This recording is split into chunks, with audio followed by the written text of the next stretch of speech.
On land, this predator would die. Too slow to chase, too unstable to wrestle. And its teeth? Not built to take a hit. If it hunted like other predators, it wouldn't survive the moment things got messy. But it doesn't hunt like that. Because it doesn't hunt on land. It hunts in water. And water changes everything. On land, you can fix mistakes. You can miss and try again. You can adjust mid-attack. In water, you don't get that. Everything is slower, but not in a helpful way. Every movement gets resisted. Every turn costs energy. Every correction is delayed. You don't just lose speed. You lose control. And once you lose control in water, you don't get it back quickly. That's where most predators fail. This one doesn't, because its entire body is built around that problem. Look at the structure. Short hind legs, heavy front body, long, narrow skull. That's not a runner. That's something built to stay balanced while everything around it isn't. And then there's the tail.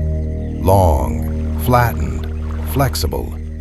It doesn't just follow the body, it drives it, side to side, pushing against water like a paddle. Not fast, but stable. And that's the trade. It gives up speed to make sure it never loses position, because in this environment, position is everything. The hunt doesn't start with a chase. It starts with not being noticed. Slow movement, no splash, no sudden changes. Because the moment you create a signal, the prey gets time. So it removes that, closes distance quietly, step by step, until the prey is already in a bad situation before it even realizes it. By the time it reacts, it's too late to move properly. Water won't let it turn fast, won't let it accelerate. Every escape option is slowed down. And that's when the predator moves. Not a sprint, a shift. Body stabilizes, tail pushes, head lines up. The jaws don't open wide. They don't need to. This isn't about crushing. It's about control in a place where the prey can't control itself. So the bite doesn't overpower, it interrupts. Just enough to break movement. And once movement breaks in water, everything else follows. No clean escape, no recovery, no second attempt. Because every correction is too slow to matter. In water, mistakes don't stay small. They stack, and they don't get fixed in time. That's the real advantage here. Not strength, not speed.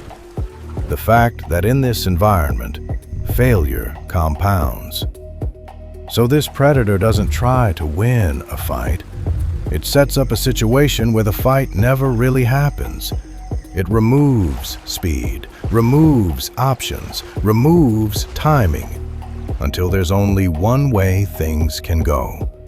And by the time the attack happens, the outcome is already locked. That's how it survives. Not by being the strongest, but by choosing a place where failure is permanent and making sure the prey is the one who experiences it. Because in water, failure doesn't get corrected. It keeps happening until there's nothing left to fix.